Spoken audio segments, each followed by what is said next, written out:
So welcome everyone to Altitude Accelerators Part 2 of our AI Readiness series. And my name is Hessie Jones. So if you are building agentic solutions, this session will help you understand data privacy, legal implications, and help you build trust with your solution. So if you were part of our, I guess, part 1 series with Amir Feizpour, he's the founder and CEO of Aggregate Intellect, and he covered the introduction to LLM, agentic AI, how it's evolved, how it's streamlined operations, and improve workflow, and provided stronger insights into a company's operations. So I'm just going to put the link here for those of you who hadn't seen it, so you could see it later. So we know that generative AI is pretty pervasive. It's done wonders to help individuals, teams progress, improve productivity. I'm sure you've seen that there are endless prompts that allow retrieval of the right information when you need it, and generation of documents and content that will help people save time. So, but not all is perfect. And we're still at the nascent stages of the technology, and we need to be mindful of its current limitations, and we can't put all our eggs in one basket. I've been tracking the technology since it actually launched in 2000. I guess it's 3 years old already, since 2002. And so even as early as, let's say, August, some of the top researchers and pundits are saying that the latest reasoning models are failing to impress because they haven't improved significantly from the previous release.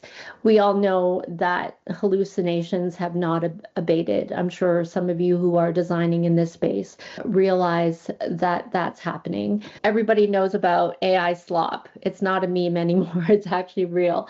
So we can't even at times distinguish the difference between human-led versus machine-led content. Some people are even questioning whether or not these tools are enabling a lack of human ingenuity, where we're going to expect that maybe our futures are going to have this constant AI companion. And some people have been questioning whether or not we're actually going to regress to this average that accepts this level of convenience. And also our cognitive decline. I, for one, will say that the more I use it, the more my brain starts to degrade. So can we actually build solutions out of this without people becoming so dependent on the technology? And data, I haven't even mentioned the data side yet. What happens when all our interactions, our confidential, our private information is integrated into these updates? Like, what are the risks to individuals and companies who use the technology, but more so for the companies who actually create these solutions?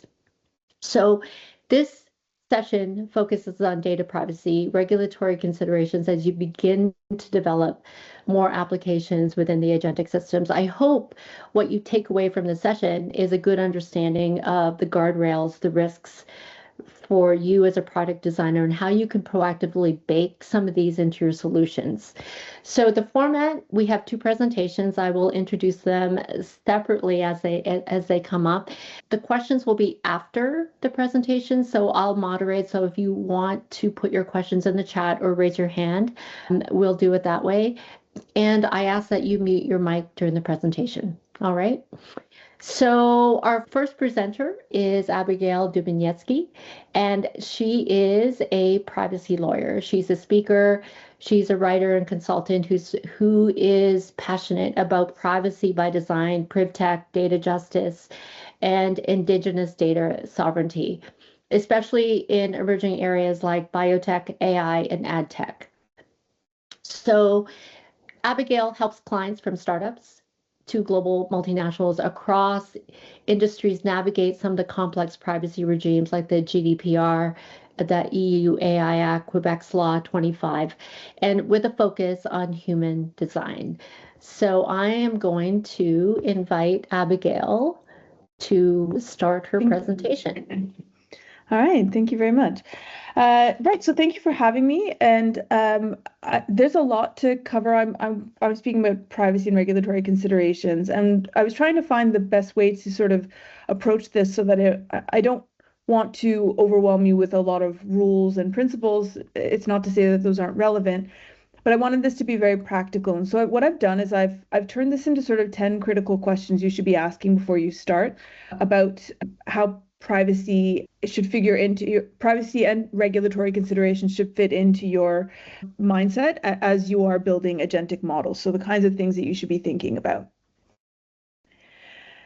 So I've got 10 questions. I won't read through them all here, and I might have to skip a few. But the very first question was touched on in the last session as well. And the reason I'm bringing it up is it's actually fundamental to privacy, because the mistake we often make is we jump to the compliance questions before we really think, or the data questions before we really think about what it is we're actually building.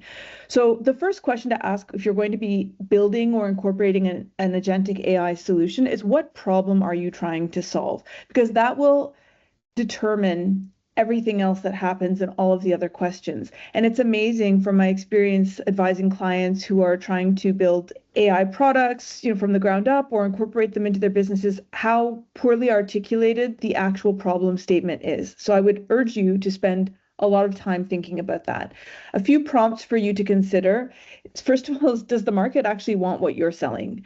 So think about Google Glasses, for example, when they first came out. I mean, really neat piece of kit, but people weren't really sure what to do with it, and eventually it never really took off. And fast forward to today, we're seeing different kinds of smart glasses, and I won't get into that, but the question is really, is there an actual need you're trying to satisfy? And the reason why I asked that is, as Hesse mentioned already, AI tools, and in particular agentic AI, are very data intensive to create and to operate. And in particular, agentic AI presents its own unique privacy concerns because it's continuous, ongoing, and somewhat unpredictable access to either the confidential commercial data of a company, which contains also a lot of personal data, as well as the data and apps and systems of the individual who's using them if they're using a consumer application that is agentic. So if we're going to go to the point of making something that is going to carry with a lot of risk with the potential for a lot of reward, we should be pretty solid on the fact that there's going to be some kind of reward that makes those risks and all the work effort and the intrusions on someone's privacy, those trade-offs are taken care of. So the first question is to define the problem. Are your target customers actually looking for a solution, and are they willing to pay for one? So what is the problem that you're trying to solve? Are you building for you or on your behalf without you having to engage in that friction over and over and over again, as we do? We've also seen examples of, so I've mentioned shopping assistants. 404 Media reported on HR recruitment and how there's kind of an arms race of AI that's been going on. And so we've had a number of candidates who've figured out how to kind of gamify and agentify their job searches. So they're just kind of letting the agent run with it, find the jobs, pull together the application, send it out, and applying to 2,000 in 2 hours, as opposed to having to do each individually. So there are a lot of different possible problems that you can solve with agentic AI, but if you're not clear on why it's a problem and why it needs a solution, then you're already starting out with a bit of a deficit. Then the next thing is identify your buyer and your user. So I'm just talking back of the napkin, right? So think about this as being at ideation stage. You're brainstorming, you're thinking of ideas. Who are the personae, who are the people who are going to be on the receiving end of your elevator pitch for this? So who are the likely users and the likely buyers? Will they be consumers? Will they be corporate entities? Is it going to be government, a school? Who are they? And then who within those organizations, if they are organizations, will actually be using them on a day-to-day basis? And this is important because you're going to be collecting and using a lot of their data and understanding a lot of their interactions. So who is actually involved and the data at play and the stakes at play when it comes to privacy and other human rights will vary depending on who those people are.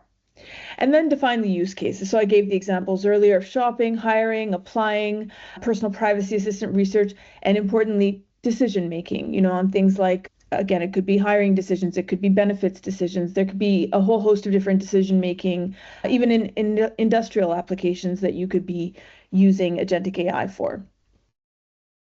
So, who's your customer? The risks and the costs will vary depending on who they are. So we've got the private sector, we've got the public sector. The private sector, depending on which industry they're in, they may be heavily regulated. For example, somebody had mentioned banking. In the banking sector, they, especially in Canada, tend to be quite risk averse on certain things. They have a lot of constraints on them because especially when it comes to things like AI, they have a whole host of model risk management activities they need to engage in and reporting activities that they need to engage in. Meanwhile, the public sector has obviously a public service and public interest mandate. They have to work within within the confines of what the law allows them to do and what that particular entity is allowed to do. It's very important for them to maintain public trust. They're bound by other laws that you're not bound by, and they have a lot of transparency and reporting obligations that the private sector does not have. So, for example, we're seeing increasingly at different levels of government, including in Canada and the US and Europe, the need to maintain an AI inventory or a personal information or data inventory. So these are the kinds of things where they would expect you to be able to assist them with that if they need to maintain that. If you switch to a customer, well, then you're looking at standard privacy laws. You're also looking at consumer protection laws, potentially. There might be anti-competition laws and so on. So you'll need to think about who that actual customer is going to be, who the user is going to be, and then this is going to help you make really important decisions regarding the design, risk management, budget, timelines, business model that you're going to use, and the pitch. And so, as I mentioned earlier, in the public sector, there are a lot of assessments that have to be done. You would likely be called upon to provide information for that, and ideally would have done some of those assessments beforehand, so you hit the ground running. And now I'll just say one more thing about the public sector. So just from experience, do not underestimate if you are dealing with a public sector entity, if you're looking at, well, the laws apply to them, they don't apply to me, that doesn't necessarily save you. I had a client who brought me in to help them with, they had won a big public procurement. They were a SaaS platform that was using very little personal data. This was in the UK. And they hadn't even really thought of the GDPR or anything like that. They brought me in to help them put together a data sharing agreement or contract of some kind. We thought it'd be 2 days of work. It ended up being 2 years and counting. And it was only because I left the country that I didn't continue with them. So they had very serious demands from their public sector client and their stakeholders to make sure that they could really demonstrate that they were protecting personal information appropriately. So do not underestimate how much time, effort, and resources will be involved if you're dealing with a public sector entity or a heavily regulated private sector entity. Then with customers, on the other hand, again, very important that you're seen to trust them, that relationship is less balanced, right? You have more information than they do, and you have generally more bargaining power than they do, and so there are going to be higher expectations for how you interact with them. Then the next question is agentic AI the right solution to the problem you're trying to solve? So one quick way to get a sense of that as startups, you can't afford to do a big commissioned study or survey, but you can do a kind of quick and dirty survey of friends and family, ideally people who are not necessarily techie, people who are kind of in the category of the potential business or consumer users that you are expecting to target. So things to look out for. Just their initial reaction when you describe what it is that you're trying to build or thinking of building. Do they kind of recoil? They kind of find it a little bit creepy? If the creepiness factor is something that gives them pause, that should give you pause as well. It could be that maybe you need to find a less invasive way to approach the problem that you're trying to solve. They may also have commercial or regulatory concerns. There's a lot of proprietary information. They're putting a lot of trust in whoever has created this agent. And unless they're hosting the agent, it's entirely on their own systems. There's the potential for leakage, for breach, for a whole host of things. And also just for rogue behavior that could get them into a lot of trouble. What's their appetite for change? So I think Amir brought this up the last time as well. They might have the problem that you're trying to solve. They might not think it's creepy, but change management is a thing and people don't really like to change their behaviors. There's a bit of a learning curve and they might be resistant to it. So there might not be a market just because people aren't ready for it.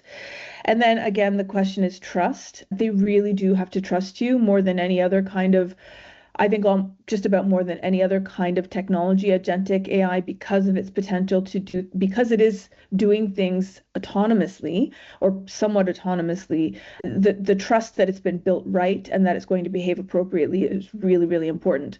So think about unintended consequences. Do they raise any? Is there anything that you could ask them? So you can talk about the glowing reviews and all the wonderful things about it, but what could go wrong? And you should always, I'm sorry, I know the lawyer in the room is always the one bringing down basically raining on your parade and asking you what could go wrong or telling you what could go wrong, but it is really important for you to ask those questions.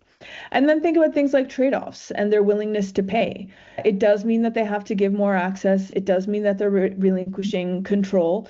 Are they comfortable with this? Is this something, the time that it takes upfront to learn how to use it, is that something they're willing to do? If they're not willing to make the trade-offs, or if there are too many trade-offs that would make it too expensive for you, then maybe it's not worth pursuing. An important principle in privacy and also just in human rights law in general is necessity and proportionality.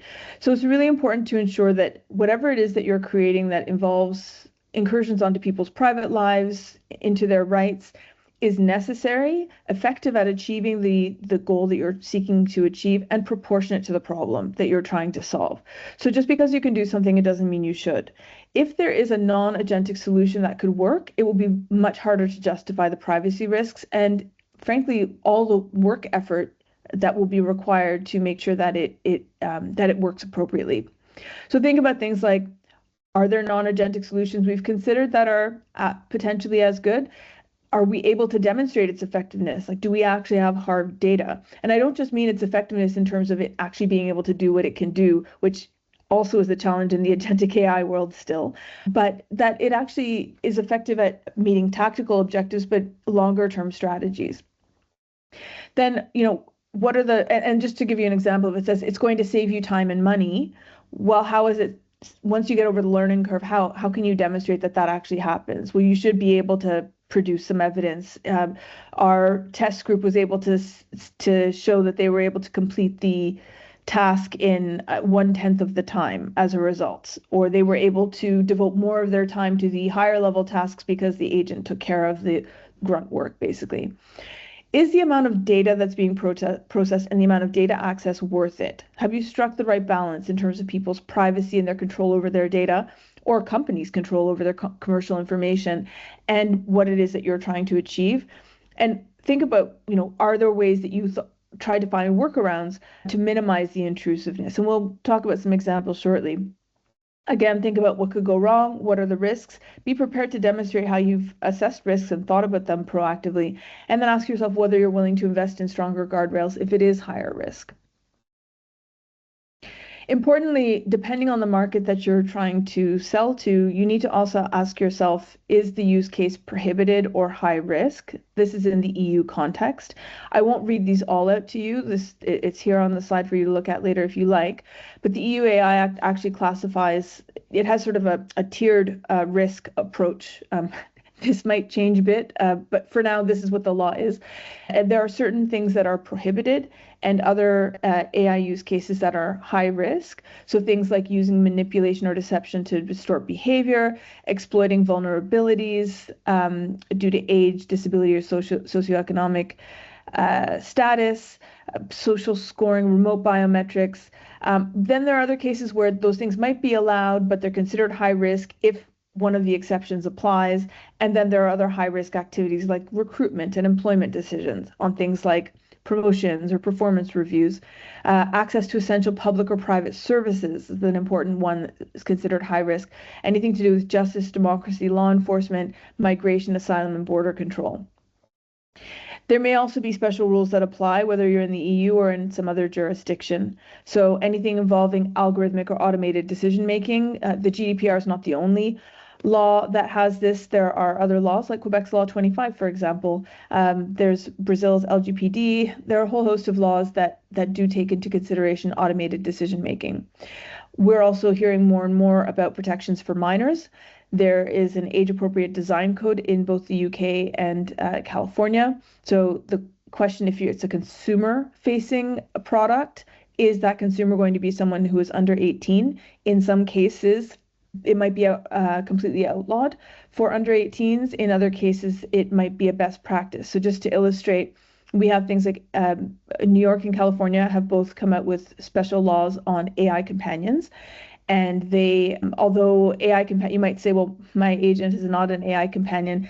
It really depends on how the law defines it.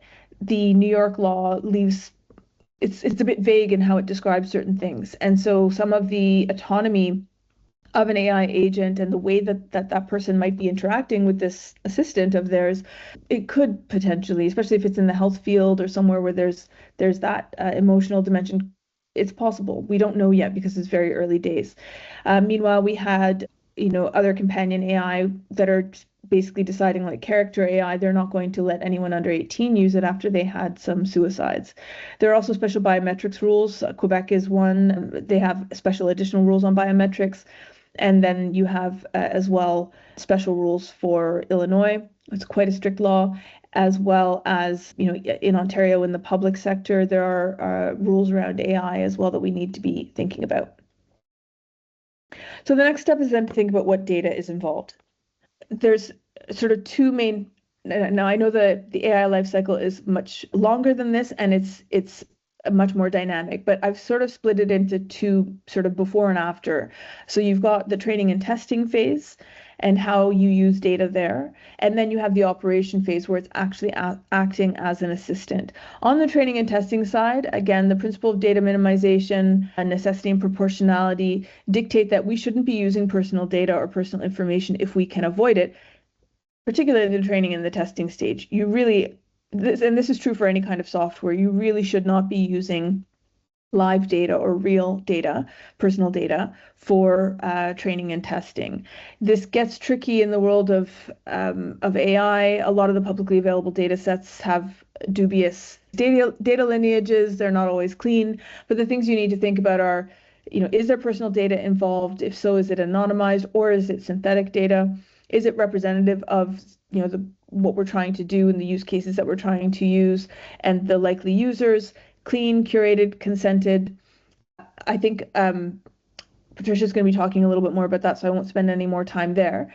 And then on the operation side, again, if it's a personal agent, well, then by its very nature, it's going to need access to personal data to be able to assist the person it's trying to assist. So if it's a shopping assistant or it's a scheduling assistant, then it's going to need access to your calendar, it's going to need access to your contacts, and so all of that is justifiable, but then it still raises questions around how do you make sure that it's not burrowing around in other data that is not relevant to it, or spending too much time working with third-party data beyond what is required. By third-party, I mean your contacts, your friends, other people whose personal information you have. And is it drawing sensitive inferences? Because remember, it's continuously learning, right? So it could draw inferences that reveal more information about you that is really sort of outside the scope and outside of maybe even your comfort zone. So things like your socioeconomic status or your sexual orientation or relationships that you have with certain people. So these are some of the risky things we need to think about around the data. Because it's autonomous, it's not the same as you just sort of setting up a pipeline and being able to say, well, this is all that's going to be accessed. So you have to think about certain guardrails, like what kinds of privacy settings are we going to put in place to put the individual in control to make sure, to the extent possible, they can say there are certain things that are off limits. There are certain things they don't want happening, or there are certain data sets they don't want them to access. Is it designed for deletion? If it goes too far, are you able to delete unwanted or irrelevant data? And what about things like data portability? And if your agentic AI is in any way incorporated into an Internet of Things device, the EU Data Act actually has portability obligations, as does the GDPR and Law 25. And those portability obligations actually extend beyond individuals in the EU case. So legal persons, companies also have a right to the data that has been produced through the IoT. And so that's another very tricky situation to think about. And I've written a piece on that. I'm not sure if all of you are familiar with Model Context Protocol, MCP, but one of the things that's promising with agentic AI, but also potentially risky, is the ability for agents to pull in data from external sources. But if it's going to other external sources, then there can be new data risks, right? So it might not be appropriate in simple use cases that would work perfectly fine with a handful of APIs or plugins. Some of the things to think about are things like dynamic discovery. And so the agent might dip into unauthorized or inappropriate data sources. So if it's scanning to see if the MCP is being used in a nearby device or a nearby object, for example, maybe even your smart car, a smart speaker or a smart watch or something like that that has a lot of data, is it going to just start furrowing around in there and looking for data and incorporating that into its task? It might think that that's the best way to understand the context, but those things might be irrelevant to you and they might not even belong to you. So in the early stages right now with model context protocol, these are some of the issues being flagged, is that how do we make sure that it's not dynamically sort of connecting to things it's not supposed to be connecting to? Like, do we want to make it so frictionless that we might end up in sticky situations that we could avoid? It also raises issues around and challenges around data minimization, right? Because they might be using more data than necessary, and then that might lead to the task veering off course, no pun intended. So, for example, if you're trying to schedule a restaurant booking with a bunch of friends for someone's birthday and it dips into your smart car driving behaviors, that's not really relevant to making a restaurant booking, but now it's in there and there are inferences, and then your insurance company could ask for that information. A whole host of other things that could happen there. It's just not necessary. And then it also raises purpose limitation challenges. So purpose limitation is a really important principle in privacy. You're supposed to decide in advance why you want to use personal information or personal data, and then limit your collection, use, and disclosure of it to that purpose. If you're going to try and come up with a new purpose, you have to have another lawful authority to do it. That's usually reconsenting or getting fresh consent or finding some kind of exception or some other legal ground. When it's an agent doing it, they're not sitting there like consulting the law or thinking through what the original purpose was. They have a goal and they need to get there, and you give them some flexibility to decide autonomously which steps they want to take to get there. So, but in the process of doing that, some of their rogue behaviors might actually result in other harms. For example, they want to accomplish something very quickly, but what they might do is end up deleting, let's say deduping your photos, but they might end up deleting a lot of photos that you wanted. Maybe you wanted them to just set aside the photos that were duplicated. Maybe you had duplicates for some other reason, or maybe it's mischaracterizing something that's similar but not a duplicate as a duplicate. So when we're talking about purpose limitation, it becomes particularly challenging with agentic AI. Then there are questions, of course, around security and sharing, because sharing isn't always caring, but the nature of agentic AI is that it is sharing between all of these different systems, and those different systems may have different third parties involved with them, so we multiply the risk around that. Also, unlike a database, which is holding data in a more static way, we are expecting there to be ongoing, unpredictable access and use and sharing of the data necessary to accomplish the task. So this raises a number of security concerns. One is that it could just increase data exposure by creating attractive honeypots due to the ongoing access. It also makes the attack surface much bigger, especially if you're using something like MCP or insecure APIs or plugins. The other issue too that's kind of novel is that, before we were talking about agentic AI, when we thought about AI security threats with LLMs, for example, one of those threats was agency. Now that's actually a feature. So how do we distinguish between when it's acting as a feature and when it's a threat that we need to manage and mitigate? Is it the agent doing what they're supposed to be doing in our data, coming in and out of it, moving things around, taking actions? Or could that be some malicious third party? Has a malicious third party hijacked our agent in some way and taken control? So you think it's bad to have your retail consumer account, your account at some retailer taken over, and those sorts of things happen. That's just one account and you can do limited things. But if it's the agent that's taken over, then that could have a huge impact on you. And then also breaches might be harder to detect and then become more complex to manage. And again, the fluidity, but the volumes as well, and then the very nature that it is meant to be much more dynamic and fluid might make it harder to recognize that something is a breach rather than a desired activity. The threat landscape is evolving as well, and so that means we need to do a lot more red teaming and mitigation and spend a lot more time with oversight. Finally, there are questions around the sharing, storing, and architecture, to mitigate these risks. Are we going to use a centralized cloud? Well, that means that all of your data potentially that is being accessed by the agent is being sent to somebody else's computer, effectively, right? Someone else's server farm in a centralized cloud, which may or may not be safe. And we've seen so many breaches, we've seen misuse, we've seen a whole host of things happen that people may not be comfortable with that. They may prefer to do it on the edge. It's more privacy protective, it gives greater control for the customer or user, but the downside is that it might be compute intensive and costly and just not possible depending on the nature of the use case. In the context of the centralized cloud, that a lot of that is taken away in the same way as with SaaS, but then the customer has less control over their data. And that does also raise questions around where in the world it's stored. And that opens up a whole other can of worms, especially in our current geopolitical context. So the autonomy aspect, which makes agentic so exciting, is also what makes it challenging. And there are two things I'm going to talk about now, which is purpose limitation that I touched on earlier, and then transparency and control. And then we'll wrap it up by talking a bit about compliance. Sorry, not very exciting, but has to be done. So how do you balance autonomy and purpose limitation?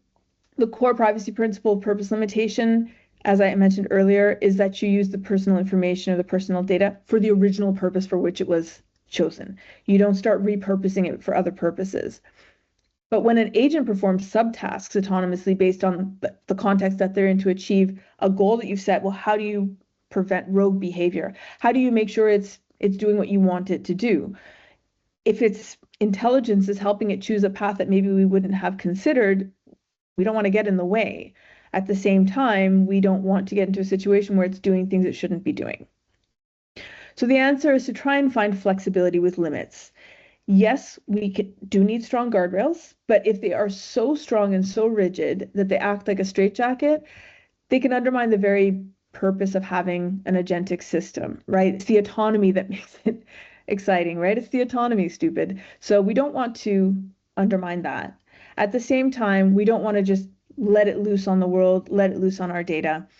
It needs to be clear what it is that it's trying to do. So it goes back to that problem statement that I mentioned earlier, right? Because all of these questions around what data you use, who your customer is, it all goes back to the problem you're trying to solve in that problem statement. And if you're clear on what that problem is, it will be easier for you to have a clear end goal in place for a particular task or a particular use case you're trying to get the agent to do.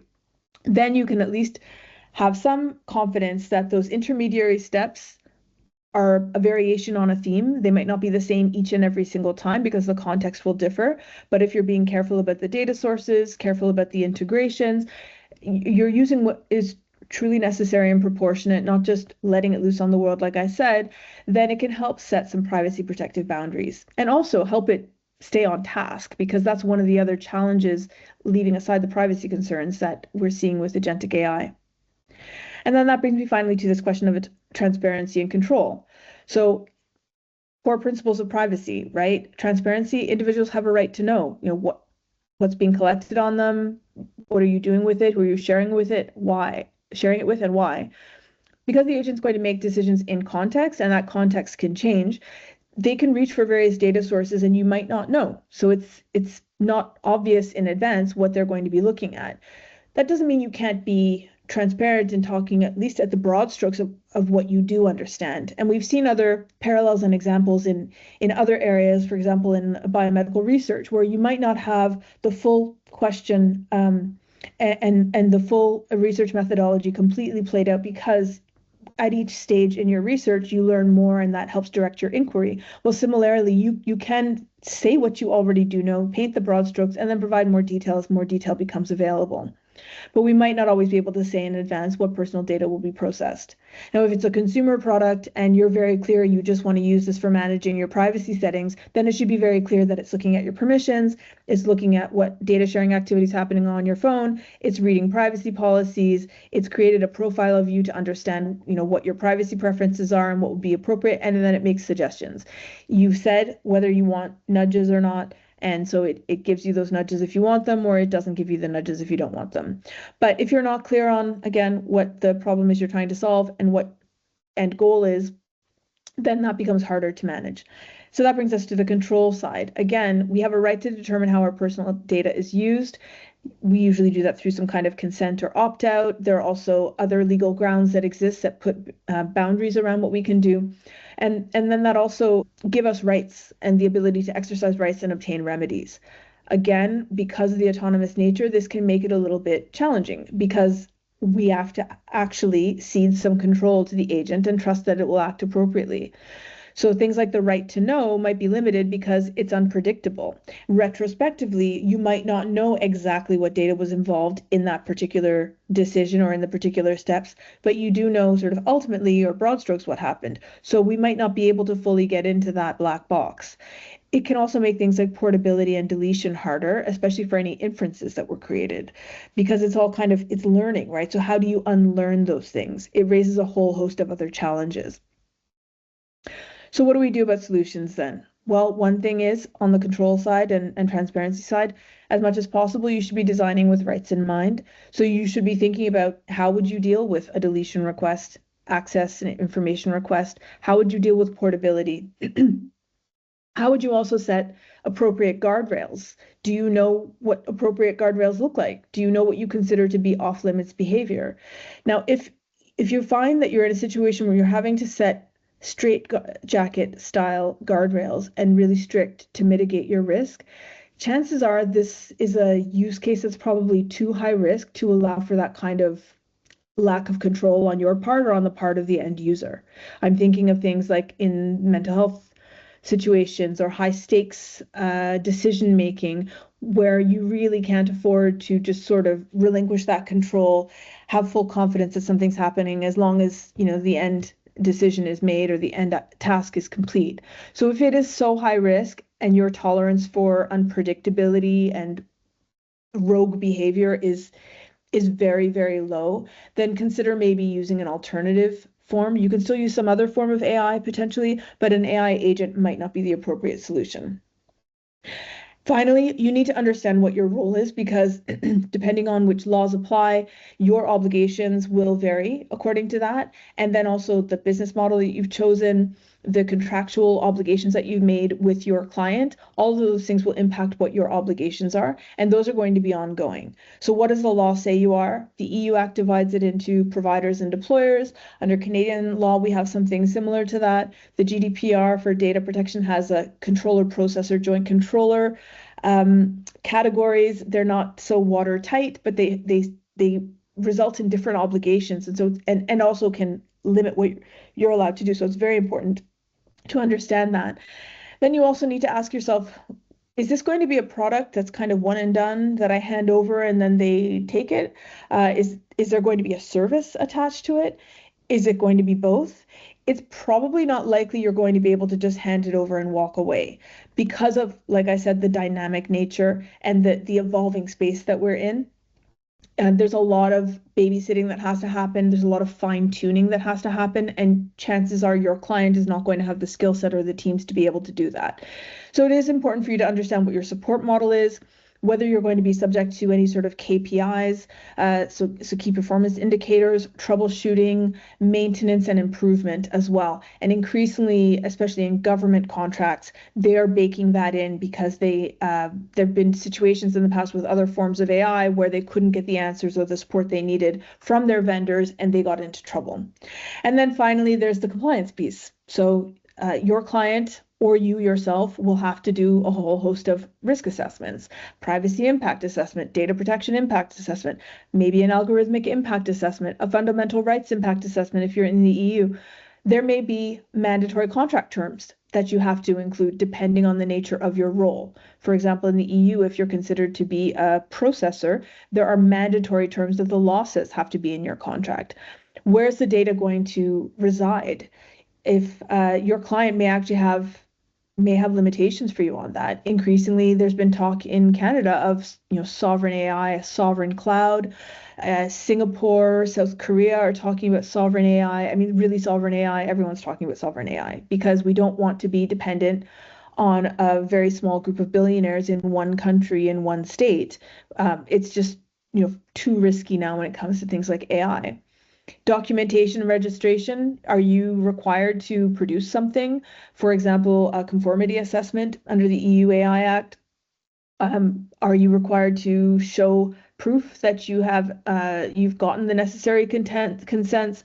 What about things like the data that you use to train it, right? So all of these things need to be available, things like data cards, model cards. Some of those are required and some of them are best practices. And then how are you doing on transparency and rights, the stuff that we just mentioned before? Whether it's you who is consumer facing and engaging directly with the consumer, or providing a product that your client is going to be using with a computer that's a consumer or that's going to impact a consumer, in which case they are going to rely very heavily on you for that transparency and support with the rights. And then, of course, there's breach response as well, which I touched on earlier. So to be in the best possible position, and again, I'm saying a lot of these things are things you should be brainstorming even at the outset right now, is what are the negotiables and what are the non-negotiables for you as a startup? You're not going to have a ton of bargaining power unless you get a really generous VC who can put a lot of money behind you, but even they are going to have a whole host of expectations. So you may have started out with a wonderful idea and rosy ideas, and you weren't too worried about the business side and you weren't too worried about the compliance side because the lawyers would take care of that. But the lawyers and the business advisors, they aren't supposed to be making these decisions for you. They're supposed to support the decisions to help you make sure that your baby, this product that you're putting out onto the market or service that you're putting out onto the market, actually does what it is you want it to do and helps you make a difference, the difference that you wanted to do, or fulfill the need that you were hoping to fulfill. And to do that, you don't want to get mired down in a lot of unexpected expenses. For example, things like change management. If there are issues, if there are problems, if the law changes, if they need your help getting their own teams on board, there might be a lot of training and support and AI literacy you need to bring in. Have you thought about how you're going to tackle breach response and what kind of team you're going to require? That's a legal obligation in many cases, even for you, even if you're not the one who's directly interacting with people whose data is involved. So that's something to think about as well. Are you going to be required to provide regular performance matrix, uptime, downtime, things of that nature? Effectiveness, accuracy. If you are, well, keeping those metrics, gathering those metrics is already a skill set and a job that needs to be done. So how are you going to do that? Can you design that in so that it's being generated automatically? Wouldn't that be great? Make it agentic. Are you going to be expected to be involved in any kind of regulatory cooperation or compliance support? And are they going to ask for warranties? Now, these are things I'm going to let you bring this all to your lawyer, bring the previous slide as well to your lawyer, talk that through with them and get a sense of it before you go all in, and before you realize that actually this is a much, much bigger task with a lot more potential liability for you than you had anticipated. Because you're going to likely negotiate a lot of these items with the client rather than have some of them be imposed by law.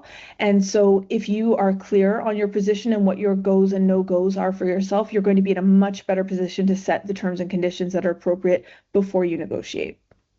And then also you'll know what kind of money to ask for from your VC. So final thoughts. Answering these questions at the ideation stage will help you gauge costs, level of effort, risks, and trade-offs.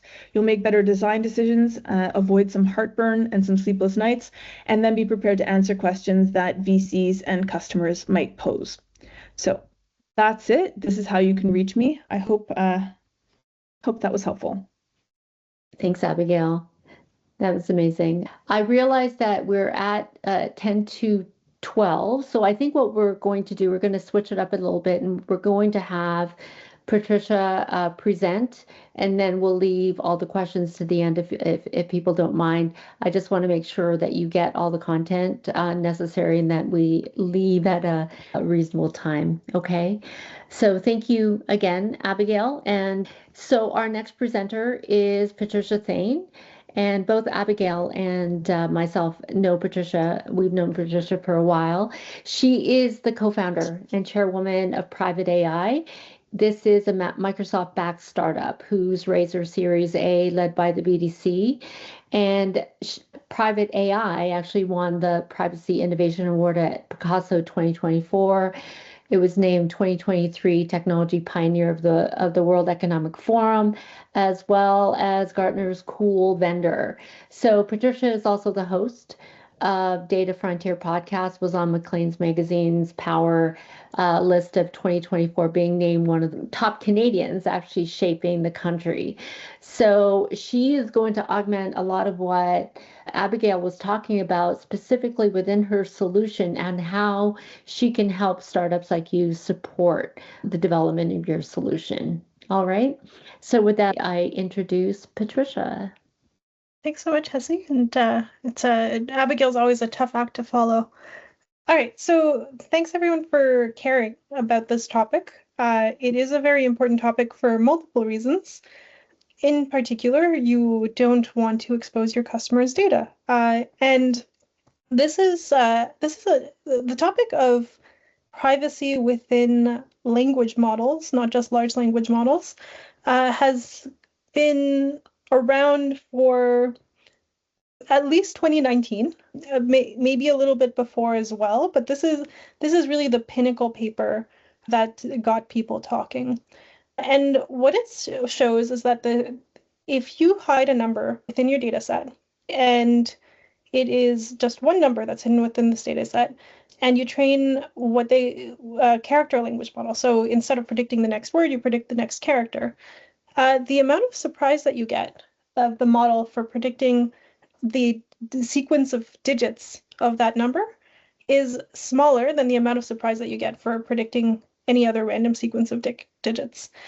And this was a very interesting paper because it showed actual memorization, quote unquote, of data, even if it was something that was rare within the training set.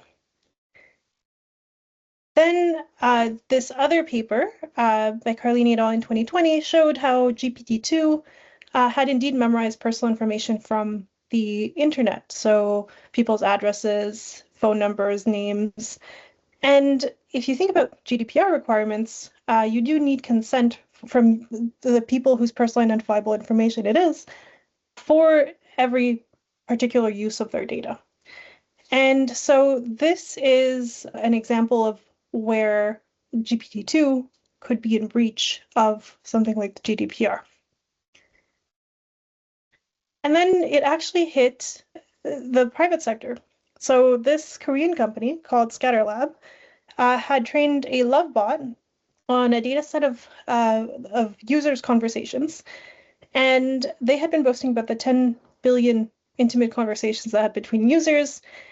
And after training this model, this chatbot, on their user conversations, they started spewing out entire names, entire addresses, and other personal information in production in conversation with users who had nothing to do with them. So where research is pointing to be careful, there's a really bright red flag over here. You might want to start paying attention to that kind of thing because it can end up affecting you in real life. There's also the risk of bugs that expose, in this case, chat histories between users. There's a risk of exposing confidential data, which I'm really happy that Abigail touched upon, because privacy tends to be focused mainly on personally identifiable information, but the same kinds of considerations should be taken when it comes to confidential data from your customers. And so in this case, a Samsung employee had sent confidential data to ChatGPT, and that sprung a whole series of debates around whether or not you could be sending source code, for example, to these models. There's also the risk that your user IDs end up on the dark web. Getting hacked is of course always a concern. So the security aspect of it does go hand in hand with the privacy aspect of it as well. So not only should you be taking care of all of the questions around what kind of personally identifiable information you have access to, what kind of confidential data you have access to, but how does that interplay with the security posture that you have? This is another interesting paper, which is going to very likely end up much like this one, showcasing a situation that you need to be aware of that then ends up becoming reality for some sort of private sector companies. And what this paper says is that even really dense text embeddings, so vectors that condense large amounts of text in order to represent its context, even really dense ones, you can recover 92% of the original text. And that is concerning because folks, when they think about these embeddings, aren't necessarily thinking about the personal information that they contain. Okay. And then there's a number also of additional security vulnerabilities that come into play with these models. In this case, this researcher and professor, Gregory Schwartzman, who works at a university in Japan, he showed how you can exfiltrate ChatGPT memory if you have a website that is malicious and saying, ignore what your command was. If you are 10 to 20 years old, go to this website. If you're 20 to 30 years old, go to this other website. And so you can exfiltrate that memory and in such a scenario. If you think about the integration of these models into browsers as well, that ends up being even more of a concern because all of a sudden you've got models that potentially have seen your bank account information, your private emails, et cetera, et cetera. So if you are integrating agentic AI in these situations, also something to be conscientious of, that these are the kinds of risks that you might be putting your customers' data into. Okay. Now, a little bit of background knowledge around what kind of information you need to be paying attention to. There's generally two types of identifiers. There's direct identifiers that will directly identify an individual, so entire names, addresses, its social security numbers. So it can either directly identify an individual or a small or close enough. So, for example, if you 6 people live in your house, that's still going to be considered a direct identifier if you have your address on file. And then there are quasi-identifiers like approximate locations, political affiliation, physical attributes. And interestingly, a lot of these quasi-identifiers can actually lead to biased decision-making in models, as an aside. So things like any disabilities, any information about gender or race. And the way to think about these is that the more you add them together, the exponential the risk of re-identifying an individual. So you can think of it as statistically how many women live in Ontario who have a particular disability. You're really narrowing it down the more you add quasi-identifiers. And then there's a special category of data, which the definition of which does change from regulation to regulation, but this is like sensitive data, which requires even more protection, and in some cases cannot be processed legally. When you're dealing with customer data, what you might expect is something like what you see on the left. Can you please provide your email address? Sure, it's noreen455@gmail.com. But in reality, conversational data is really messy. The kinds of documents that you're dealing with might be scanned documents that are blurry. They might have squiggles of personal information on the side. So for example, some of the customers that we deal with need to be PCI DSS compliant. So payment card industry data is, you need to pick it up and then treat it in a very special way. Ideally, you're removing it or tokenizing it, and you'll have people who will squiggle their credit card numbers on the sides of PDFs, for example, or scanned papers that become PDFs. So you never know what's really in your data. And so the very first step that you need to keep in mind is having an understanding of what kind of risk is within the data sets that you are dealing with. And then once you have an understanding of what kind of risks are in those data sets, so what kind of personal information, what that are direct identifiers, which are quasi-identifiers, what you need, which ones you actually need to keep. So the data minimization principle, what kind of confidential data is in there. And the confidential data might be things like financial trends, product information for products that have not been deployed yet. It might be things like board meeting minutes. It could be a lot of different things. Financial information that hasn't been published yet, things like that. So once you've determined that, you can start determining how you're going to minimize the data. And there are variations of data de-identification / data minimization. In some regulations, data de-identification means anonymization. In others, it's more of an umbrella term. I'm going to be using it as more of an umbrella term here. So de-identification means, in a sense, a variety of different types of data minimization techniques, from redaction all the way up to anonymization. And with redaction, under different rules, you might need to remove certain pieces of information, but the most important part isn't necessarily that you can't re-identify an individual. It's that you can't get access to their credit card number, for example. So you want to avoid the risk of credit card fraud, identity theft, that kind of thing.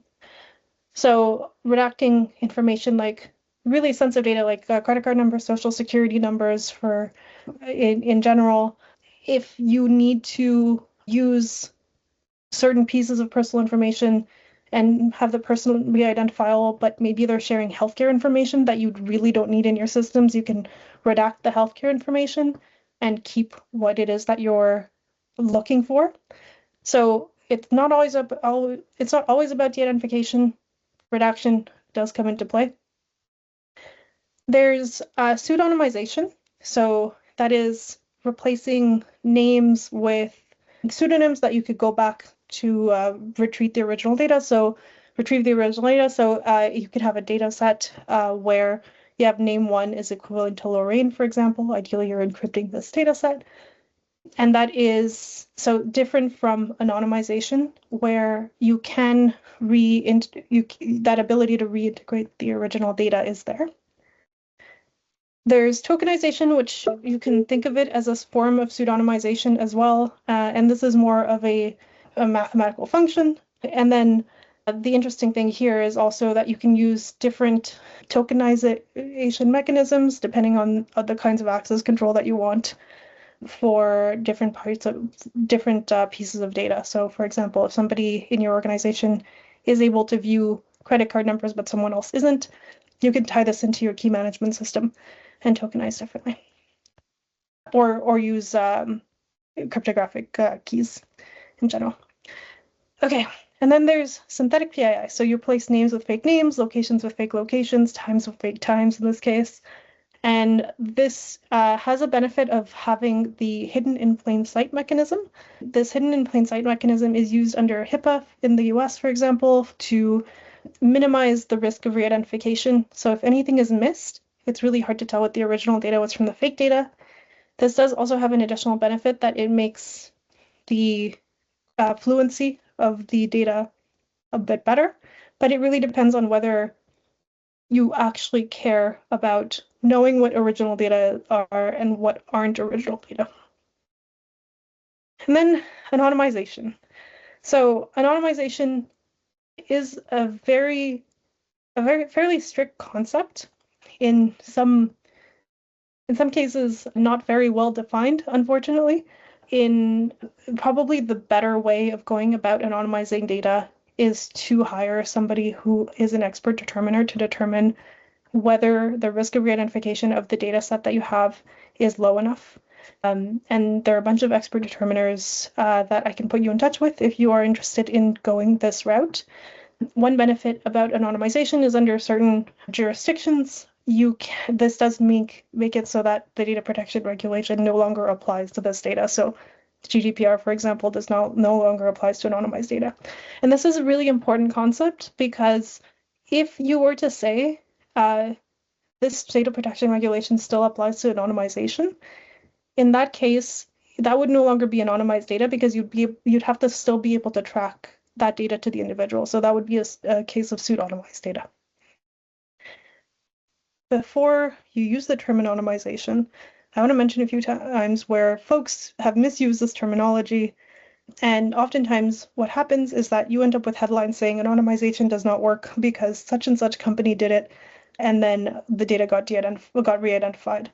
And if you look into it, they actually left in really, really dumb quasi-identifiers that shouldn't have been there in the first place that were very, very revealing of the information. One of them was somebody's entire zip code. That was one of the latest ones that I read about. Okay, so here's an example. I found that patients can be re-identified without decryption through a process of linking the unencrypted parts of the record with known information about the individual, such as medical procedures and year of birth.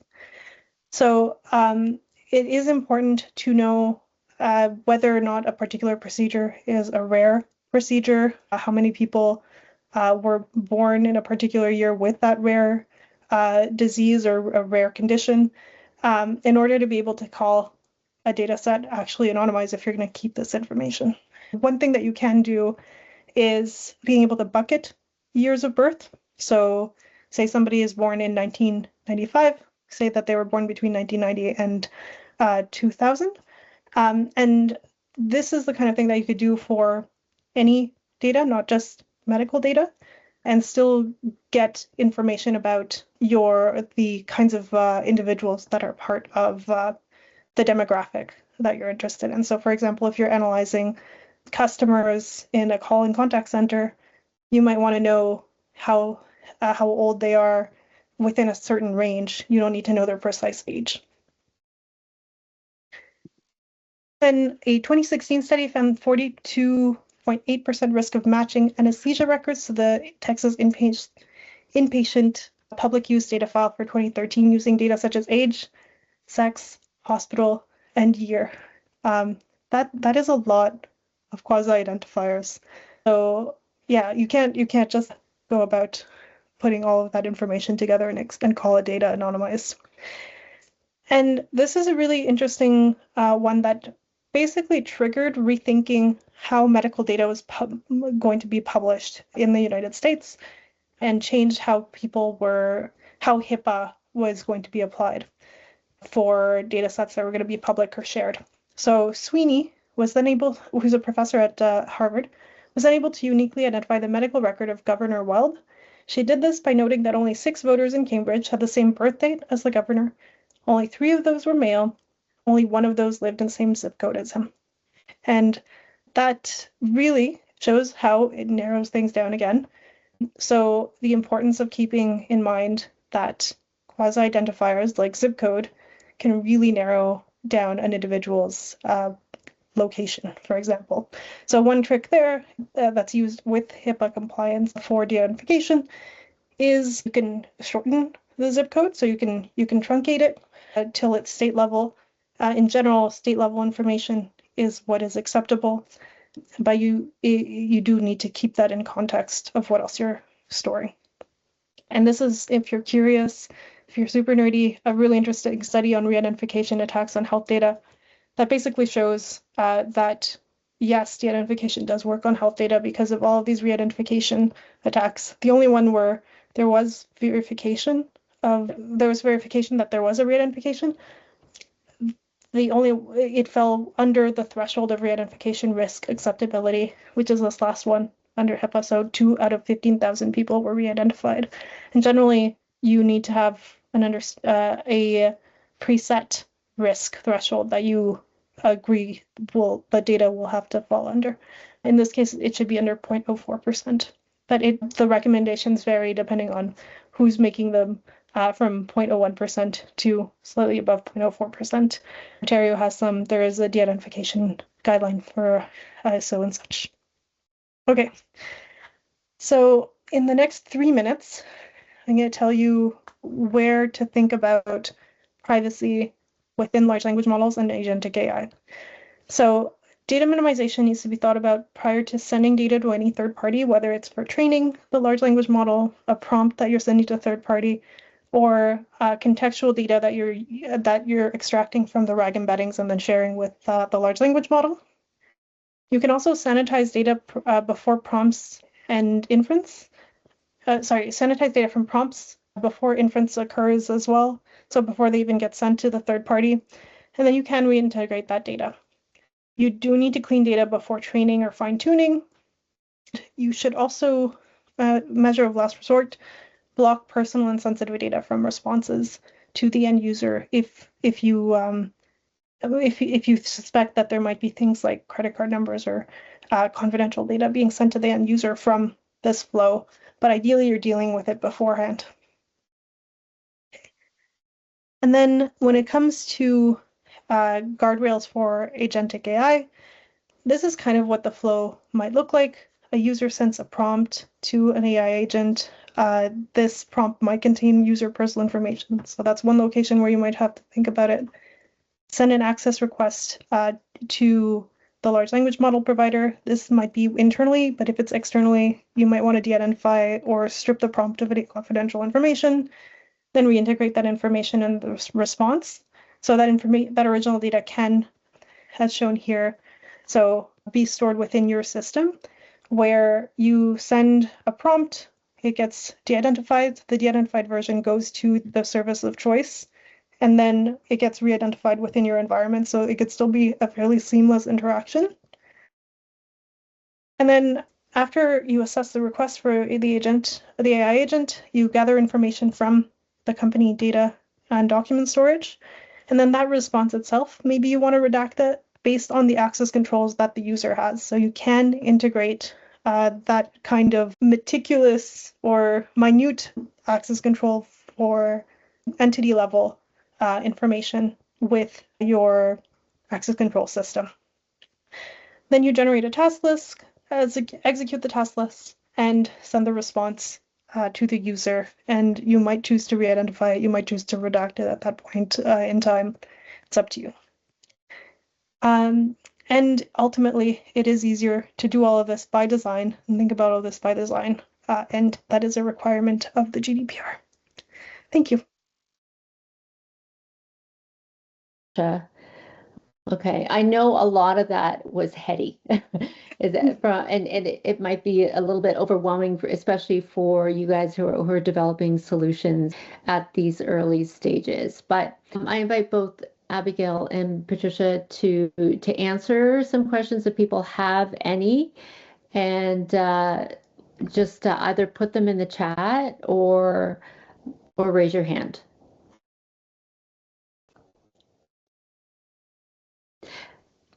So maybe I'll ask one, just because if I'm looking at this from, let's say, somebody who's just decided that I want to build something really cool, but let's say it could be an AI companion that's for makeup, but it will need to know things about me in terms of like what my allergies are, my ethnicity, all those things. And based on both your presentations, and I'll ask Abigail first, what are the risks, like from the outset, based on the product I think I want to develop, that you see that could be potential red flags? So are you saying that the agent would be tasked with going out and looking for things that satisfy your requirements that would be suited to you? That'd be suited to me. So I wanted it, yes, exactly. So they For would my be on skin the color, open my web. potentially, Yeah. yes. So a few things. One is they're going to know some what we consider sensitive personal information about you, because demographic information age can be, depending on the situation.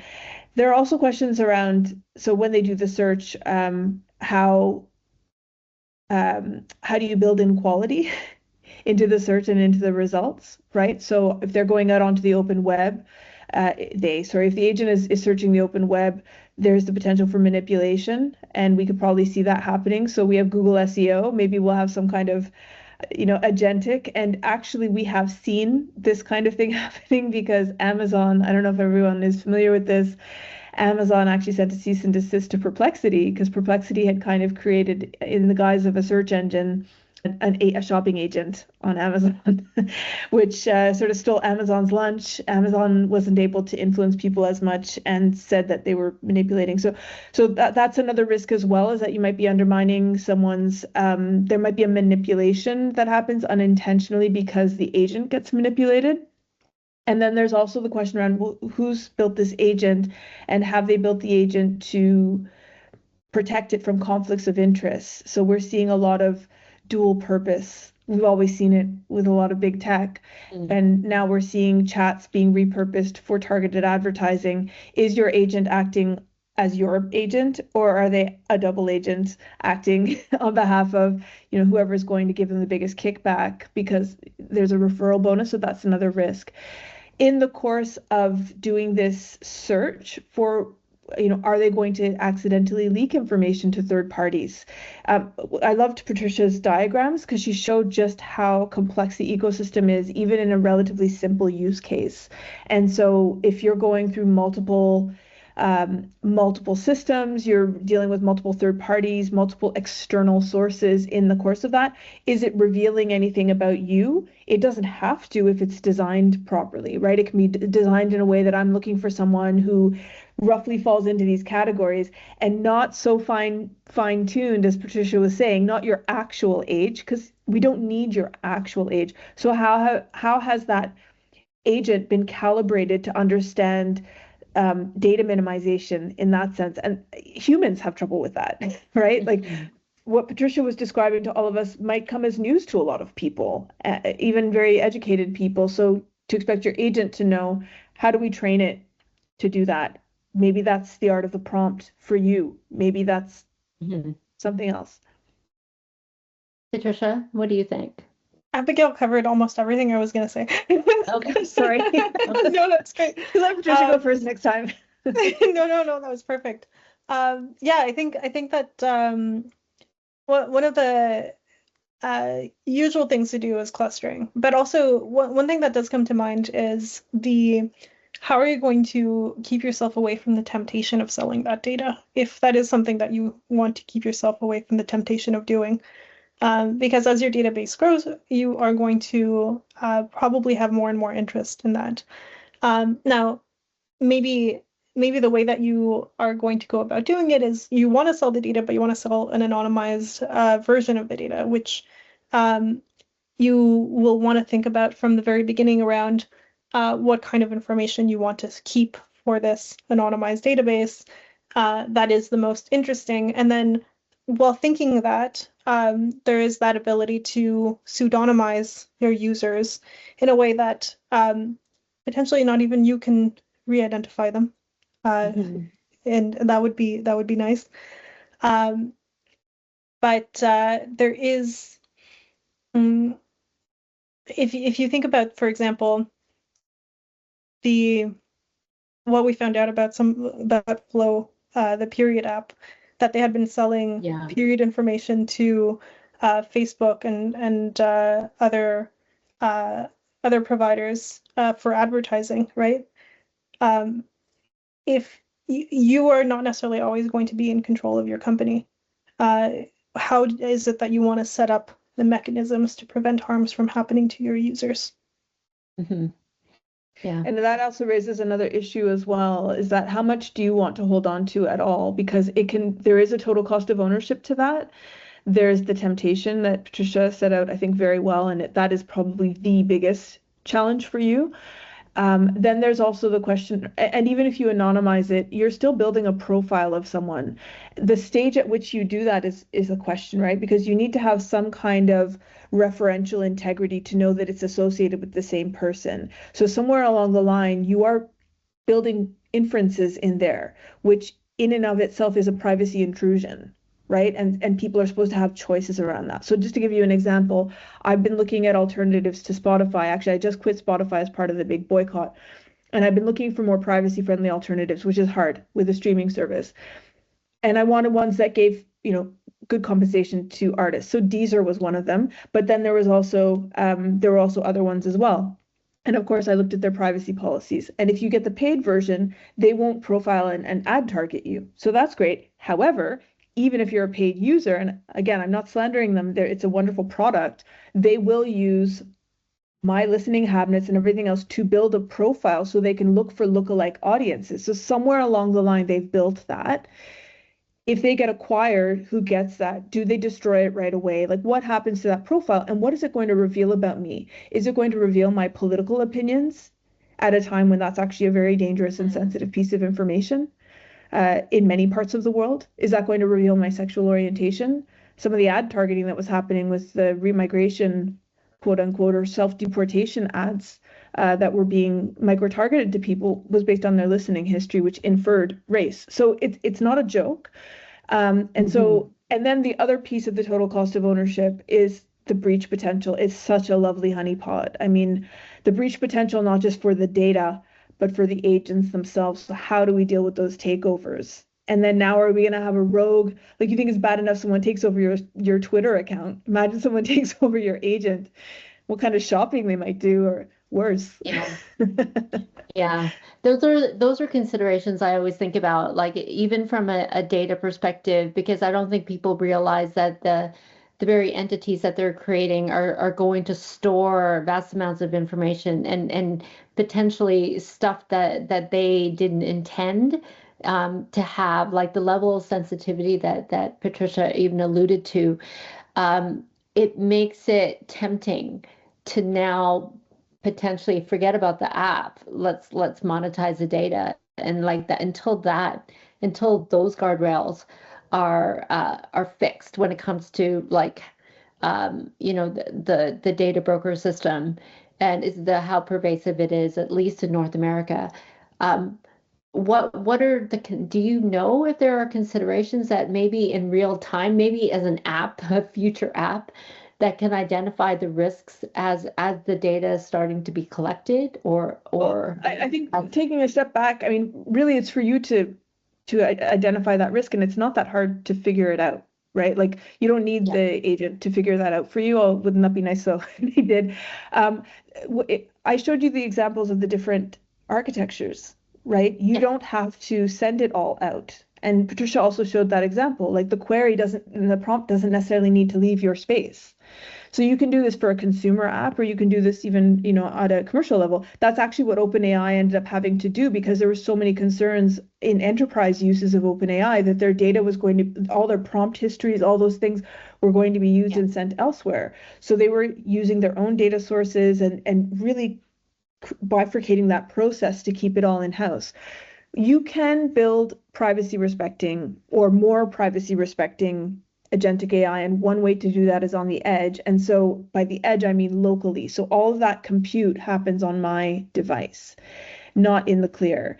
Now, I do want to warn you, though, there's been a lot of privacy focused, like privacy first LLMs. They're not always everything that they say they are. Even Lumo, apparently, with Proton, there is a part where data is transmitted in the clear, meaning not encrypted for part of the process, and that always introduces some risk.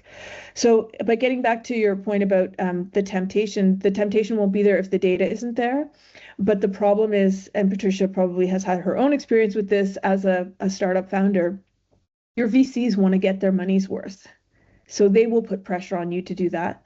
And secondly, the pressure to deliver and ship as quickly as possible means you might unintentionally be copying coding libraries, or maybe your agentic AI, which is doing the coding for you, copy invasive libraries and SDKs, so software development kits that are leaky. And so they're going to be telling on your clients. So there are a whole host of things to think about. That's where you want to get into the privacy engineering world. That's why I loved the example, and I would have loved to have been able to spend a whole thing just talking about the example of a privacy assistant, because there are privacy friendly ways you can do this so that the communication outside is anonymous to the recipient of the request, but all of the rich data that I need that's specific to me and my preferences and my profile are safe on my own phone. That's great. Thank you. Thank you. I don't think we're there yet, though, right?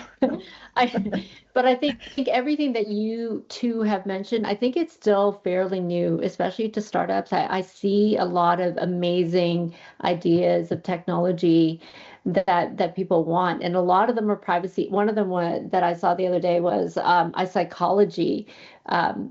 What's it called? Your psychology therapist. And I said, oh no, not right now. Like the fact that they would know just based on ongoing discussions, like what are the potential, I don't know, understanding of what risks might happen to you because of the things that you've told that that bot over time, right? And the fact that it's making diagnoses without being really a medical professional. So amazing ideas, risky prospects. So yeah, and I just had one more piece. Sorry, I just want to say one more thing. And it's not just about the data that you're sharing with the agent, right? Because once it taps into the bloodstream of the data broker world, which is insidious and vast, there's so much they can know about you beyond your request for concealer. Right. So like a lot of it is, it's incumbent upon the company who's actually creating the solution to be mindful of what they're collecting, but also be proactive in telling their users, this is what this is for, and this is the data that we want you to share, and try to be mindful that they're only sharing what they need in order to get the specific service that they're trying to get out of that solution. And that's very hard. That's very hard because I think people are trusting, and as I've seen in the last couple of years, they've been much more trusting of these technologies. So we'll have to be careful of that. Anyway, we're at the 12:30 mark. And are there any questions? No more questions. Going once, going twice. Okay, thank you. I'm thanking both Abigail and Patricia for coming.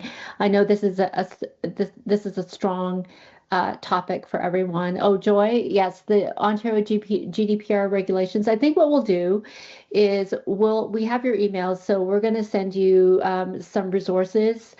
I think between Abigail and Patricia, some of the areas where you could read some, I guess maybe even just the top line headlines when it comes to like what are the main laws within the GDPR, PIPEDA, etc. And if there's anything specifically pertaining to agentic AI that people need to know, that would be great.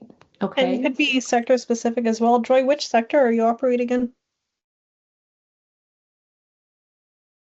Joy, are you in a specific sector that you're producing your product? So I don't know what sector I'm in right now. All I know is it's an AI product that does ask users for their personal data to help them learn. It's more in the learning sector, education, I guess you could call it. Okay. Okay. Okay, awesome. Yes, we'll make that available to you as well.